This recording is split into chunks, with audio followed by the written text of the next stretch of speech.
Hi friends, போன வீடியோவில் நம்ம மார்ஜினல் காஸ்டிங் பேசிக்ஸ் பற்றி பார்த்தோம். இந்த வீடியோவில் நம்ம அதை வச்சு ஒரு மாடல் சம் எப்படி எக்ஸாமில் வரும் அப்படின்னு ஒரு இல்லஸ்ட்ரேஷன் வச்சு பார்ப்போம். ஃபஸ்ட்டு பார்த்தீங்கன்னா இயர் கொடுத்துருக்காங்க 2014-2015 சேல்ஸ் 2 இயருக்கும் கொடுத்துருக்காங்க, ப்ராஃபிட் 2 இயருக்கும் கொடுத்துருக்காங்க. PV ratio, break even point, sales required to earn a profit of 40,000, profit when sales are 2,50,000, margin of safety at a profit of 50,000, variable cost of 2 period. இது எல்லாமே கேட்டிருக்காங்க. இது எல்லாமே நம்ம போன வீடியோவில் பார்த்த ஃபார்முலாஸ் அப்ளை பண்ணி எப்படி சால்வ் பண்ணுறது அப்படின்னு பார்ப்போம். ஃபஸ்ட்டு PV ரேஷியோ ஃபார்முலா என்ன சொன்னேன்? கான்ட்ரிபியூஷன் பை சேல்ஸ் இன்ட்டு 100 சொன்னேன். இல்லைன்னா சேஞ்ச் இன் கான்ட்ரிபியூஷன்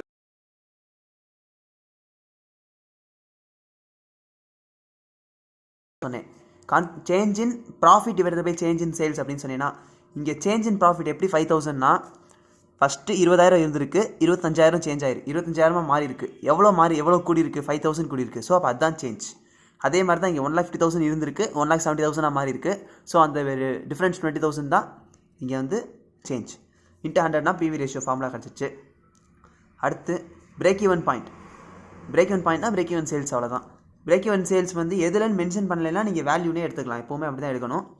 இந்த சம்மில் பொறுத்த வரைக்கும் அதோட ஃபார்முலா வந்து fixed cost divided by PV ratio. அதான் வந்து பிரேக் ஈவன் சேல்ஸோட ஃபார்முலா. ஃபிக்ஸட் காஸ்ட் நமக்கு என்னன்னு தெரியாது. ஃபிக்ஸட் காஸ்ட்டுக்கான ஃபார்முலா வந்து sales into PV ratio minus profit. இது வித்தியாசமாக இருக்கும்னு நீங்கள் பார்க்கலாம். இது ஒரு ஃபார்முலா தான், நான் உங்கள்கிட்ட பேசிக்ஸில் சொல்லலை. இல்லைனா நீங்கள் PV ரேஷியோ ஃபார்முலா வச்சு பிரேக் ஈவன் சேல்ஸோட ஃபார்முலா வச்சு அதை டிரைவ் பண்ணலாம். இல்லைனா இந்த ஃபார்முலா நீங்கள் ஞாபகம் வச்சுக்கணும். Sales into PV ratio minus profit.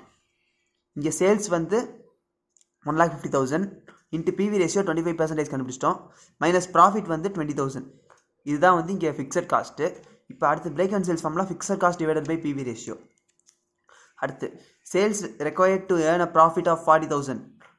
இதோட ஃபார்முலா என்னென்னா ஃபிக்ஸட் காஸ்ட் எப்படினாலும் எது என்ன அர்த்தம்னா, நீங்கள் எவ்வளோ சேல்ஸ் இன்க்ரீஸ் பண்ணாலும் டிக்ரீஸ் பண்ணாலும் ஃபிக்ஸட் காஸ்ட்டுங்கிறது மாறாதுன்னு சொல்லியிருக்கேன். ஏன்னா ஃபிக்ஸட் காஸ்ட்டுங்கிறது நம்பர் ஆஃப் ப்ரொடக்ஷன் பேசிஸில் மாறாதது தான் ஃபிக்ஸட் காஸ்ட். இங்கே ஃபிக்ஸட் காஸ்ட் வந்து 70,500 கண்டுபிடிச்சிட்டோம்.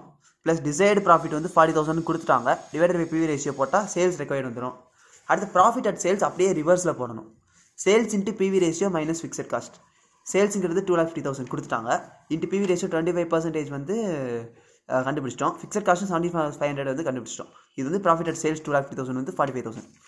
அடுத்து margin of safety at profit of 50,000. Profit 50,000 இருந்துச்சுன்னா மார்ஜின் ஆஃப் சேஃப்டி எவ்வளோ அப்படின்னு கேட்குறாங்க. மார்ஜின் ஆஃப் சேஃப்டி ஃபார்முலா என்ன சொன்னேன்? ப்ராஃபிட் பை PV ரேஷியோன்னு சொன்னேன்.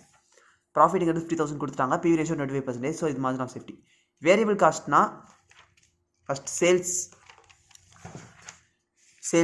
1,50,000 இன்ட்டு PV ரேஷியோ கிடையாது. நான் என்ன சொன்னேன்? PV ரேஷியோலேருந்து 100ல் சப்ராக்ட் பண்ணால் வர டிஃப்ரென்ஸ் தான் வேரியபிள் காஸ்ட்னு சொன்னேன். ஏன்னா S = C = S - V. அப்போனா V = S - C. C தான் இங்கே வந்து கான்ட்ரிபியூஷன், ஓகேவா? அப்போனா அந்த C தான் வந்து PV ரேஷியோ. அதனால தான் இங்கே என்ன ஆகுதுன்னா, கான்ட்ரிபியூஷனை வந்து நம்ம வந்து PV ரேஷியோவாக ட்ரீட் பண்ணிக்கலாம். ஸோ PV ரேஷியோ இங்கே 25%. ஸோ 25 போக டிஃப்ரென்ஸ் இருக்குது தான் வேரியபிள் காஸ்ட். அதனால தான் வேரியபிள் காஸ்ட் ஃபார் 2011 வந்து போன வருஷம் sales into 75%. Variable cost for current year வந்து 1,70,000 இன்ட்டு 75%. இது வந்து கரண்ட் இயர் சேல்ஸ். எப்போவுமே இந்த மாடலில் ஒரு சம் வரும். இன்னொரு மாடல் இருக்குது. அந்த மாடலில் வந்து அடுத்த வீடியோவில் நம்ம பார்ப்போம். முக்கியமாக இதில் நீங்கள் ஞாபகம் வச்சுக்க வேண்டிய ஒரே ஒரு விஷயம் என்னென்னா, சப்போஸ் இந்த பிரேக் ஈவன் சேல்ஸோ மார்ஜின் ஆஃப் சேஃப்டி சேல்ஸ் எதுவாக இருந்தாலும் in units in value mention பண்ணலைன்னா இன் வேல்யூ தான் எடுத்துக்கணும். கம்பல்சரியாக இன் வேல்யூ தான் எடுத்துக்கணும். இந்த சம் ரிலேட்டட் இல்லை இந்த மாடல் ரிலேட்டட் ஏதாச்சும் டவுட்ஸ் இருந்துச்சுன்னா கமெண்ட்ஸில் கேளுங்க. மறக்காமல் சேனல் சப்ஸ்கிரைப் பண்ணிடுங்க.